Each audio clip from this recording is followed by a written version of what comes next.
বাংলাদেশের রাজনীতিতে কার্যক্রম নিষিদ্ধ থাকা আওয়ামী লীগ আবারও প্রাসঙ্গিক হয়ে উঠছে। দেশে থাকা দলটির নেতাকর্মীদের মিছিল আর শোডাউন বাড়ছে। দলটির একাধিক সূত্র থেকে জানা গেছে, চলতি মাসেই দলটির পক্ষ থেকে বড় ধরনের শোডাউন করা হতে পারে। আবার আওয়ামী লীগকে নিষিদ্ধ করায় সরকারের উপর আন্তর্জাতিক চাপও বাড়ছে। ব্রিটিশ সংসদে বিষয়টির কড়া সমালোচনা করা হয়েছে। এ নিয়ে ব্রিটিশ সংসদ থেকে জাতিসংঘের কাছে চিঠিও পাঠানো হতে পারে। আওয়ামী লীগকে নিষিদ্ধ করার বিষয়টিকে ব্রিটিশ এমপিরা দেখছেন গণতন্ত্রের উপর নজিরবিহীন হামলা হিসেবে। এদিকে জাতিসংঘের বিশেষ দূত বাংলাদেশের অন্তর্বর্তী সরকার প্রধান উপদেষ্টার সাথে সাক্ষাৎ করে আওয়ামী লীগের নিষিদ্ধের বিষয়টি দ্রুত শুরু করার তাগিদ দিয়েছেন। সবশেষ জাতীয় পার্টির অফিসে সরকার সমর্থক একটি পক্ষ হামলা চালানোর পর বিষয়টি নিয়ে বিপাকে পড়েছে সরকার। পশ্চিমা বেশ কয়েকটি দেশ যারা বাংলাদেশের দাতা গোষ্ঠী বলে পরিচিত, তাদের পক্ষ থেকে সরকারের দ্বিচারিতা নিয়ে উদ্বেগ জানানো হয়েছে। সন্ত্রাস দমন আইনে আওয়ামী লীগকে নিষিদ্ধ করা হলেও যারা আসলে সন্ত্রাস করছে তাদেরকে সরকার প্রশ্রয় দিচ্ছে, এমন অভিযোগ উঠছে। বিস্তারিত জানতে চলুন যাওয়া যাক বিশ্লেষণে।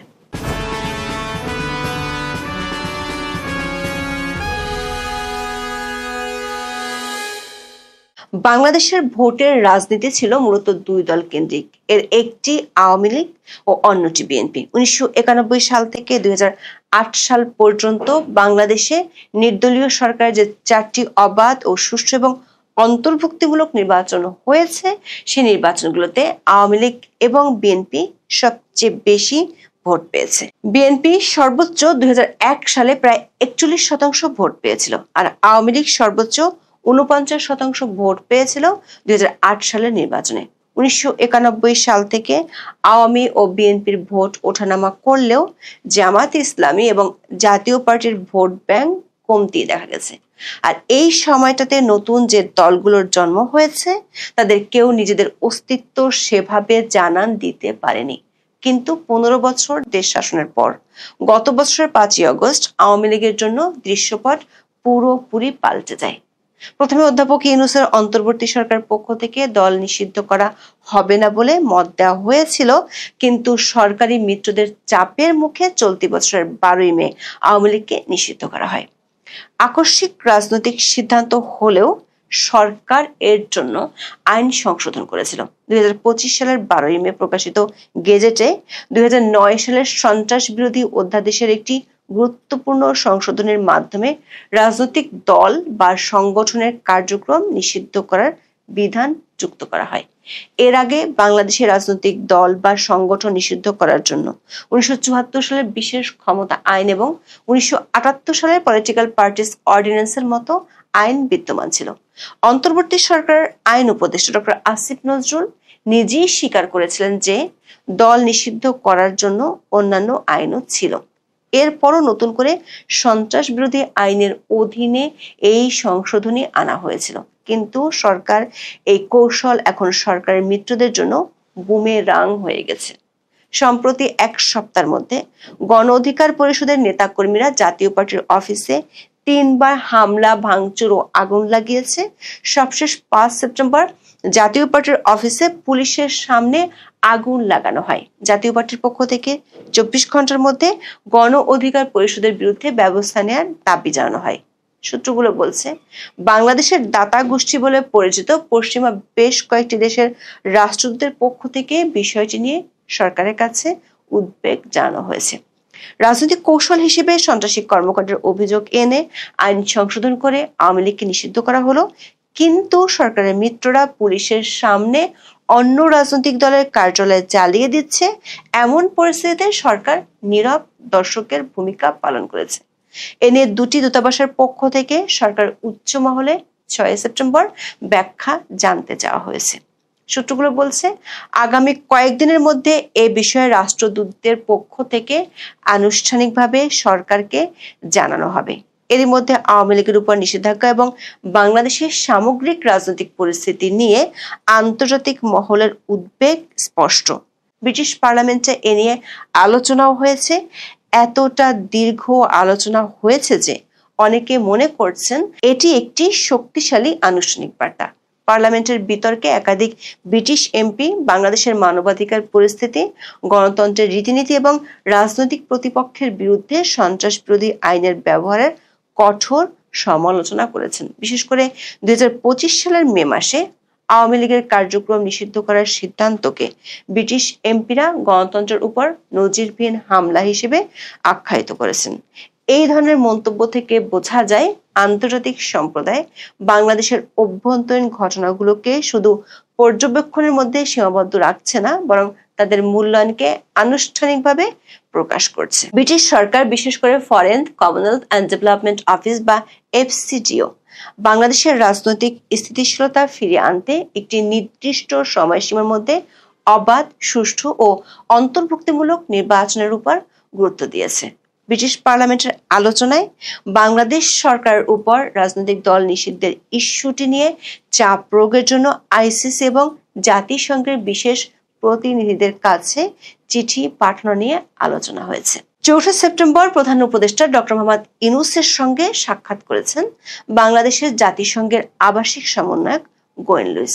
সেই সাক্ষাতে দল নিষিদ্ধ করা, জাতীয় পার্টির উপর সরকার সমর্থকদের হামলা এবং বাংলাদেশের মানবাধিকার পরিস্থিতির চরম অবনতিতে আন্তর্জাতিক মহলের উদ্বেগ যে বাড়ছে, সেটি জাতিসংঘের পক্ষ থেকে অধ্যাপক ইউনূসকে জানিয়ে দেওয়া হয়েছে।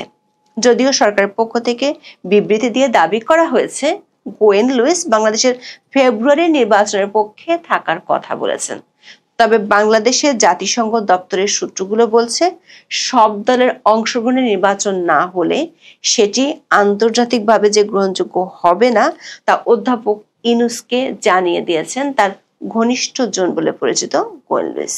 এর আগে জাতিসংঘের বিশেষ দূত টম অ্যান্ডারসও অধ্যাপক ইউনূসকে একই বার্তা দিয়ে গেছেন। দেশের বাইরের চাপের মধ্যে আওয়ামী লীগ ইস্যুতে দেশের ভেতরের পরিস্থিতি নিয়ে চিন্তিত অধ্যাপক ইউনূসের ঘনিষ্ঠ কয়েকজন উপদেষ্টা।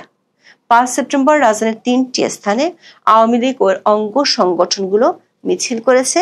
ঢাকার বাইরে 2 জায়গায় মিছিল করেছে। সরকারের জন্য উদ্বেগের বিষয় হলো, আগে ঝটিকা মিছিল হতো, কিন্তু শুক্রবারের মিছিলগুলো ঝটিকা আর ছিল না। এমনকি পুলিশকে দেখে আগের মতো আওয়ামী লীগের নেতাকর্মীরা দৌড়ে পালায়নি। সরকারের কয়েকজন উপদেষ্টা এ নিয়ে মন্ত্রীপাড়ায় 5 সেপ্টেম্বর বৈঠকও করেছেন। সরকারের কাছে জমা পড়া গোয়েন্দা রিপোর্ট অনুযায়ী আওয়ামী লীগের মিছিলের বহর আরো বাড়বে। এরই মধ্যে বেশ কয়েকবার বড় আকারে ধরপাকড় করেও দলটির নেতাকর্মীদের দমাতে পারছে না সরকার। সরকারের দুশ্চিন্তা হলো, ঢাকার বাইরে স্থানীয় পর্যায়ে এ ধরনের মিছিলের সংখ্যা বাড়লে পরিস্থিতি সামাল দেওয়া কঠিন হবে। বিশেষ করে গত 1 সপ্তাহে মিছিলের সংখ্যা ও বহর বাড়তে থাকায় ভাবনায় পড়েছে সরকারের একটি পক্ষ। আওয়ামী লীগ যাতে নির্বাচনে অংশ নিতে না পারে তার জন্য সরকার এরই মধ্যে বেশ কিছু ব্যবস্থা নিয়েছে। আরো 1 দফা ICT আইনে সংশোধনী আনা হয়েছে। চার্জশিটে নাম আসলেই প্রার্থী হওয়ার জন্য অযোগ্য হয়ে যাবে এমন নজিরবিহীন ধারাও সংযোজন করা হয়েছে। গণপ্রতিনিধিত্ব আদেশ সংশোধন করা হচ্ছে। অনলাইনে যাতে নমিনেশন জমা দিতে না পারে সে ব্যবস্থাও নেওয়া হচ্ছে। কিন্তু সরকার এসব উদ্যোগ সত্ত্বেও আওয়ামী লীগের সাংগঠনিক তৎপরতা বাড়ছে। বিশেষ করে দলটির প্রথম সারির কোনো নেতাই দেশে নেই। দ্বিতীয় সারির বহু নেতাও পলাতক। তারপরও মিছিল ও সাংগঠনিক তৎপরতা বাড়ছে। আওয়ামী লীগের একাধিক সূত্র বলছে, আওয়ামী লীগের নীতি নির্ধারণী কার্যক্রম মূলত ভারত থেকে পরিচালিত হচ্ছে। দলটি আন্তর্জাতিক যোগাযোগ এর মধ্যে বাড়িয়েছে, আইনি ফার্ম নিয়োগ দিয়েছে। লন্ডনের ডাউটি স্ট্রিট এর মধ্যে জাতিসংঘের কয়েকটি সংস্থার কাছে চিঠি দিয়েছে। এখন সংগঠনটি দেশের অভ্যন্তরে তাদের সাংগঠনিক শক্তি ও তৎপরতার শোডাউন করতে চায়। জাতীয় পার্টির উপর হামলার ইস্যুকে কেন্দ্র করে দলটির তৎপরতা বাড়লে সেটি আন্তর্জাতিক পক্ষগুলোর সমর্থন আদায়ে সহজ হবে। বাংলাদেশের রাজনীতি এখন এক গুরুত্বপূর্ণ সন্ধিক্ষণে দাঁড়িয়ে। আওয়ামী লীগের বর্তমান অবস্থান একটি জটিল ধাঁধার মতো, যেখানে আইন, তৃণমূলের প্রতিরোধ, সরকারের দীর্ঘ কৌশল এবং আন্তর্জাতিক চাপ সবই একসঙ্গে কাজ করছে। আওয়ামী লীগের উপর নিষেধাজ্ঞা, তাদের প্রতীক স্থগিত এবং নেতাদের বিরুদ্ধে মামলা সত্ত্বেও দলটি রাজপথে নিজেদের উপস্থিতি জানান দিচ্ছে। সরকারের কৌশল এবং আরপিও সংশোধনী সহ নানা উদ্যোগ আওয়ামী লীগকে নির্বাচন থেকে দূরে রাখার একটি স্পষ্ট প্রচেষ্টা। কিন্তু দলটির সমর্থকদের তৎপরতা এবং আন্তর্জাতিক ভূ রাজনৈতিক সমীকরণগুলো আওয়ামী লীগের অনুকূলে আসতে শুরু করেছে বলে মনে করছেন বিশ্লেষকেরা।